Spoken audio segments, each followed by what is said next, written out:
ہم سب کو پیدا کیا اور ساری کائنات کا نظام اسی کے ہاتھ میں ہے۔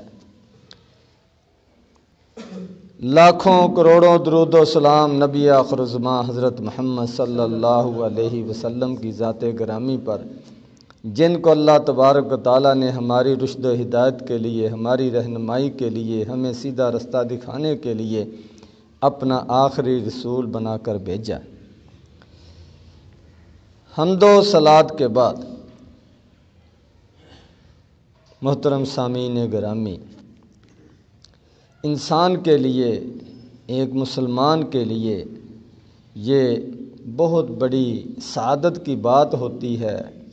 خوش نصیبی ہوتی ہے کہ اللہ تبارک و تعالیٰ کی طرف سے اس کے معاملات میں، اس کے کاموں میں، اس کے دن رات میں، اس کے وقت میں اللہ تبارک و تعالیٰ کی طرف سے خیر و برکات کا نزول ہو۔ سب کے لیے وہ دن ایک جیسا ہی ہے، لیکن عمل کے لحاظ سے، خیر و برکت کے لحاظ سے ہر ایک کے وقت میں فرق ہے۔ تو یہ اللہ کی دین ہے،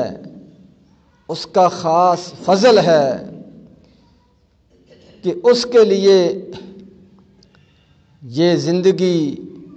یہ وقت، یہ دن رات اور اس کے متعلقہ ساری چیزیں اس کے لیے خیر و برکت کا باعث بن جائیں اور وہ ان کے شر سے محفوظ رہے۔ یہ اللہ تبارک و تعالیٰ کا اگر کسی پر فضل ہو جائے تو یہ بہت سعادت کی بات ہے۔ ہر آدمی وہ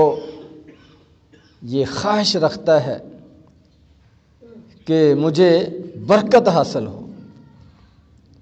اور برکت کے حصول کے لیے وہ کوشش کرتا ہے، مختلف راستے اختیار کرتا ہے۔ تو اس حوالے سے بنیادی چیز، اصل چیز جو سمجھنے والی ہے، ذہن میں رکھنے والی ہے کہ برکت کا تعلق اللہ تبارک و تعالیٰ کے ساتھ ہے۔ کسی چیز میں، کسی جگہ میں، کسی کام میں اللہ تبارک و تعالیٰ برکت رکھیں اور اس کے بارے میں بتا دیں تو وہی چیز برکت والی ہے۔ اللہ تبارک و تعالیٰ کے بغیر کوئی چیز وہ برکت والی نہیں ہو سکتی۔ نبی کریم صلی اللہ علیہ وسلم نے فرمایا، البرکۃ من اللہ، برکت اللہ تبارک و تعالیٰ عطا فرماتے ہیں، اللہ تبارک و تعالیٰ کی طرف سے حاصل ہوتی ہے۔ مکہ مکرمہ کو اگر برکت والا شہر قرار دیا گیا ہے، وہ بھی اللہ تبارک و تعالیٰ کے بنانے سے۔ مدینہ منورہ، مسجد نبوی، بیت المقدس، یہ اگر برکت والی جگہ ہیں تو اللہ تبارک و تعالیٰ کے بنانے سے۔ کوئی بھی جگہ، کوئی بھی چیز، کوئی بھی کام اس وقت تک برکت والا نہیں ہو سکتا جب تک اللہ تبارک و تعالیٰ کی طرف سے اس میں برکتوں کا نزول نہ ہو۔ اور اپنے آپ یہ آدمی کے لیے فیصلہ کرنا مشکل ہے اور جائز نہیں ہے کہ وہ کسی چیز کے بارے میں، کسی جگہ کے بارے میں، کسی ذات کے بارے میں، کسی کام کے بارے میں برکت کا فیصلہ کرے۔ یہ ہمارے اختیار میں نہیں ہے۔ اللہ تبارک و تعالیٰ نبی کریم صلی اللہ علیہ وسلم کے بتانے سے وہ ہمیں علم ہوگا۔ تو نبی کریم صلی اللہ علیہ وسلم نے بنیادی بات بتا دی، البرکۃ من اللہ، برکت اللہ کی طرف سے۔ تو اگر ہم برکت حاصل کرنا چاہتے ہیں، اور ہر آدمی برکت حاصل کرنا چاہتا ہے کہ اس کی تمام چیزیں اس کے لیے خیر و برکت کا باعث ہوں، نقصان کا باعث نہ ہوں، شر کا باعث نہ ہوں، اس کے لیے فائدہ مند ہوں،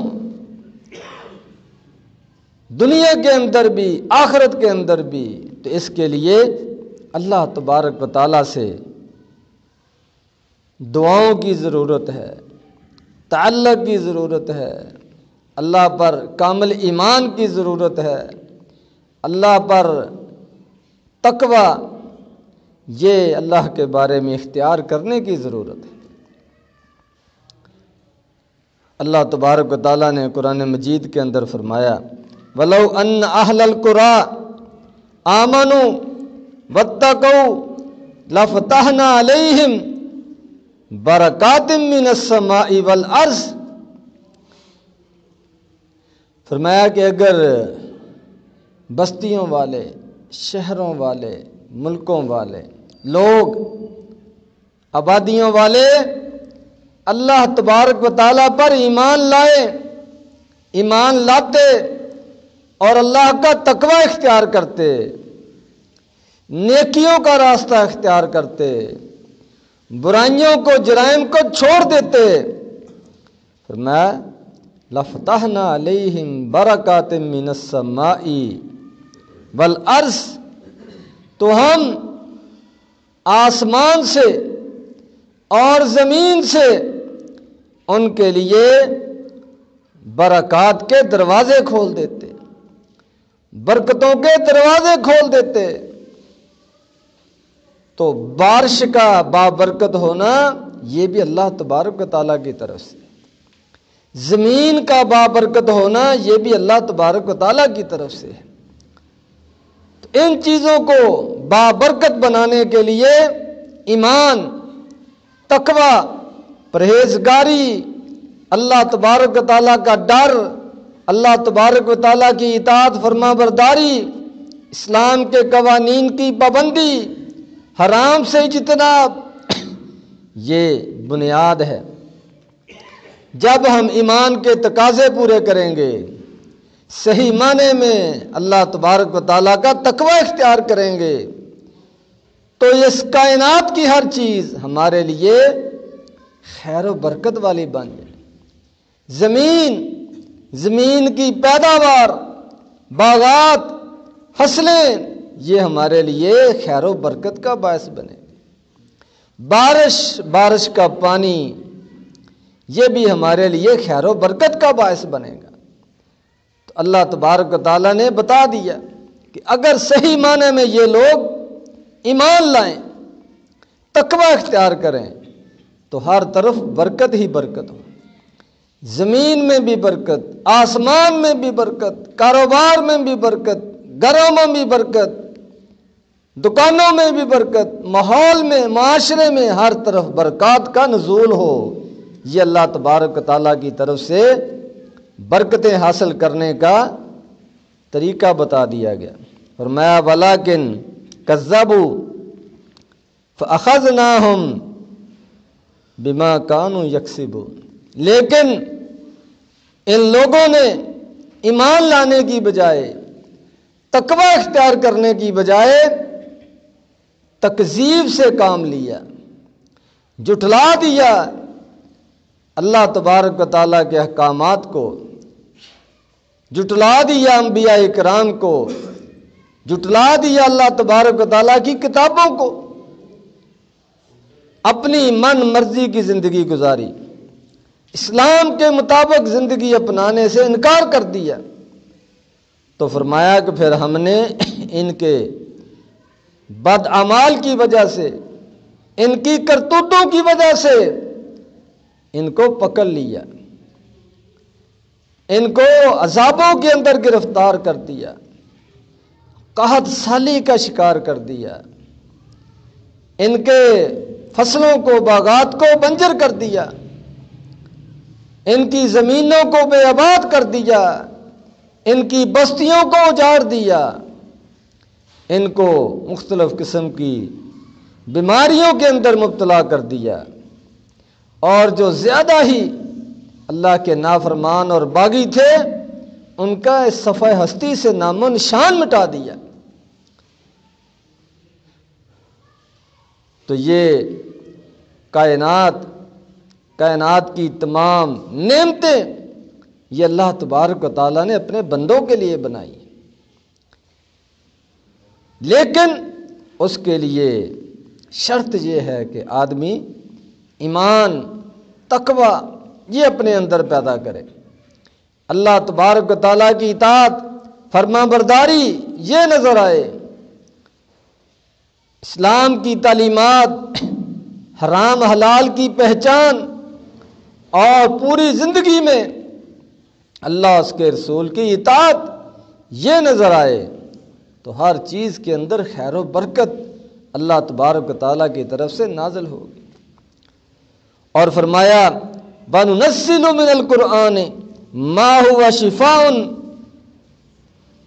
وَرَحْمَةٌ لِّلْمُؤْمِنِينَ، کہ ہم اس قرآن کو نازل کرتے ہیں جو سراسر شفا ہے اور ایمان والوں کے لیے رحمت ہے۔ تو قرآن یہ برکت کا باعث ہے، رحمت کا باعث ہے، شفا کا باعث ہے۔ اگر ہم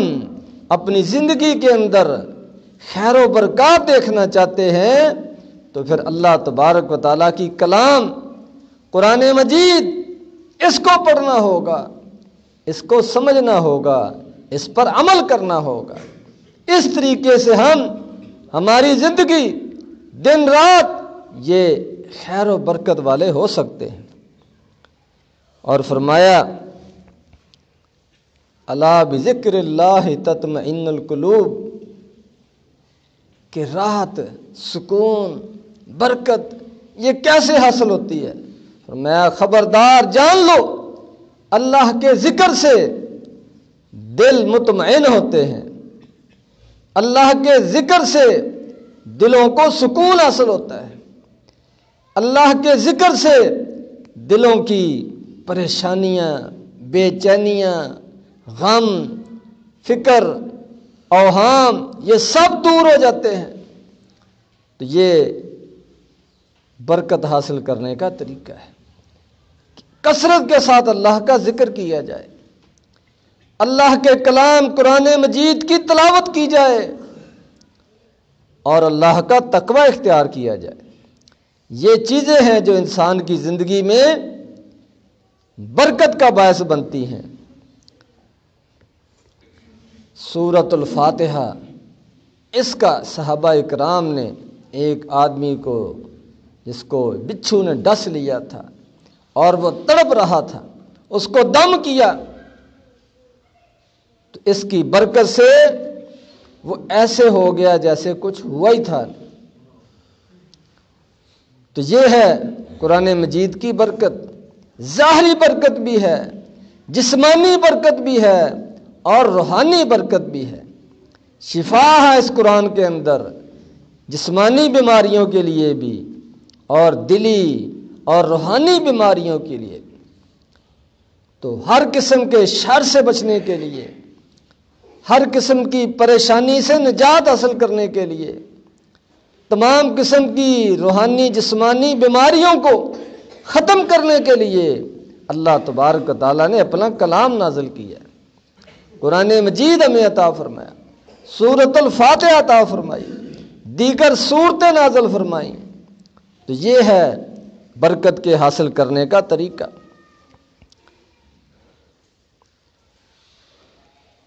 مسلم شریف کی ایک روایت ہے، ابو داؤد شریف کی روایت ہے کہ ایک مرتبہ نبی کریم صلی اللہ علیہ وسلم اپنے صحابہ اکرام کے ساتھ سفر پر حدیبیہ کے علاقے میں جا رہے تھے، تو انہوں نے دیکھا کہ زمانہ جاہلیت میں، اسلام سے پہلے، لوگ برکت حاصل کرنے کے لیے فلاں درخت پر اپنے اسلحہ تلواریں لٹکایا کرتے تھے کہ یہ بابرکت ہو جائیں۔ تو صحابہ اکرام نے نبی کریم صلی اللہ علیہ وسلم سے اجازت مانگی، سوال کیا کہ ہمارے لیے بھی کوئی اس طرح کا درخت جو ہے وہ آپ مقرر کر دیں جس پر ہم اپنا اسلحہ لٹکایا کریں، چیزیں لٹکایا کریں اور ہمیں برکت حاصل ہو۔ تو نبی کریم صلی اللہ علیہ وسلم سخت ناراض ہوئے۔ تو فرمایا تم نے تو وہی بات کی ہے جو بنی اسرائیل نے موسیٰ علیہ السلام سے کی تھی کہ ابھی تازے تازے وہ فرعون سے نجات پا کر نکلے ہیں، اللہ تبارک و تعالیٰ نے ان کو سمندر سے پار لگایا ہے، اور باہر آتے ہی انہوں نے دیکھا کچھ لوگ انہوں نے ایک بت بنایا ہوا ہے، اس کی پوجا کر رہے ہیں۔ تو موسیٰ علیہ السلام سے کہنے لگے ہمارے لیے بھی اس طرح کا ایک الہ جو ہے آپ مقرر کر دیں، بنا دیں، تاکہ ہم اس کی عبادت کیا کریں۔ تو موسیٰ علیہ السلام سخت ناراض ہوئے کہ جس اللہ نے ابھی ابھی تمہیں اتنے بڑے امتحان سے نجات دی ہے، اتنے بڑے ظالم جابر سے تمہیں بچایا ہے، اور فوراً ہی تم سنبھلتے ہی اس اللہ کے ساتھ وہ شرک کرنا شروع کرنے لگے ہو۔ تو یہی بات نبی کریم صلی اللہ علیہ وسلم نے اپنے صحابہ اکرام کو اور آپ کے ذریعے سے پوری امت کو سمجھائی کہ اس طرح برکت حاصل نہیں ہوتی۔ میں یہ تو شرکیہ بات ہے، مشرکوں والا کام ہے کہ ہمارے لیے کوئی درخت بنا دیں، مقرر کر دیں جو برکت کا باعث ہو، اور وہاں پر ہم اپنی چیزیں لٹکایا کریں، اسلحہ لٹکایا کریں۔ تو آپ نے ان کو فوراً سمجھا دیا اور ہمیشہ کے لیے اس راستے کو بند کر دی۔ تو برکت اللہ کی طرف سے ہے، جہاں اللہ نے رکھ دی ہے، نبی کریم صلی اللہ علیہ وسلم نے بتا دیا ہے، وہیں سے حاصل ہوگی۔ اس سے ہٹ کر وہ شرک بن جائے گا، غلو بن جائے گا، حد سے تجاوز کرنے والی بات بن جائے گی۔ حضرت عمر رضی اللہ تعالیٰ عنہ کے بارے میں مشہور ہے کہ ان کو پتہ چلا کہ نبی کریم صلی اللہ علیہ وسلم نے صلح حدیبیہ کے موقع پر جس درخت کے نیچے صحابہ اکرام کی بیعت لی تھی، ان سے عہد لیا تھا کہ ہم یہاں پر وہ بدلہ لے کر جائیں گے، اور پھر اللہ تبارک و تعالیٰ نے خوش ہو کر سب کے لیے رضامندی کا اور جنت کا اعلان کر دیا تھا، تو انہوں نے حضرت عمر رضی اللہ عنہ معلوم ہوا، پتہ چلا کہ کچھ لوگ جب عمرے پر جاتے ہیں، حج پر جاتے ہیں، تو وہ کسی درخت کے پاس جا کر بھی وہاں بیٹھ کر برکت حاصل کرنے کی کوشش کرتے ہیں کہ شاید یہ وہ درخت ہے جو نبی کریم صلی اللہ علیہ وسلم جہاں تشریف فرما ہوئے تھے اور آپ نے بیعت لی تھی۔ تو حضرت عمر سمجھ گئے، بھانپ گئے کہ یہ تو اب ایک شرک کا دروازہ کھلنے لگا ہے۔ تو لوگ حج سے پہلے ادھر آیا کریں گے، ایک نئی جگہ انہوں نے عبادت کے لیے بنا لینی ہے، تو انہوں نے اس درخت کو کٹا دیا، ختم کرا دیا۔ تو پھر میں اللہ تبارک و تعالیٰ نے برکت کے لیے بیت اللہ رکھا ہے، برکت کے لیے مکہ مکرمہ رکھا ہے۔ تو جو اللہ اور اس کے رسول صلی اللہ علیہ وسلم قائم کر دیں، بتا دیں، انہی چیزوں میں برکت ہے۔ اپنی طرف سے اس طرح فیصلے کرنے یہ ایمان والوں کا حق نہیں ہے۔ اللہ اس کے رسول کی اطاعت، فرما برداری، ان کے حکموں کے اندر رہ کر زندگی گزارنا، یہ ایمان والوں کا اصل فریضہ ہے، اصل ذمہ داری ہے، اور اسی میں خیر و برکت ہے۔ اور نبی کریم صلی اللہ علیہ وسلم نے ایک دوسرے کو برکت کی دعا دینے کا بھی حکم دیا ہے۔ السلام علیکم ورحمۃ اللہ وبرکاتہ، سب سے پہلا لفظ جو ملتے وقت، ملاقات کے وقت مسلمان اپنی زبان سے ادا کرتا ہے، اس کے اندر برکت کی دعا ہے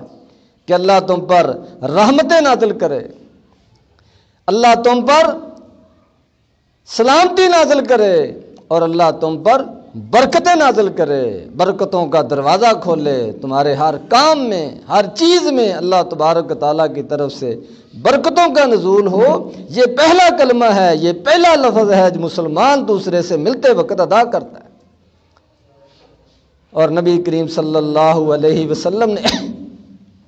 مختلف موقعوں پر اس طرح برکت کی دعا دینے کا حکم دیا، اور خاص طور پر جب کوئی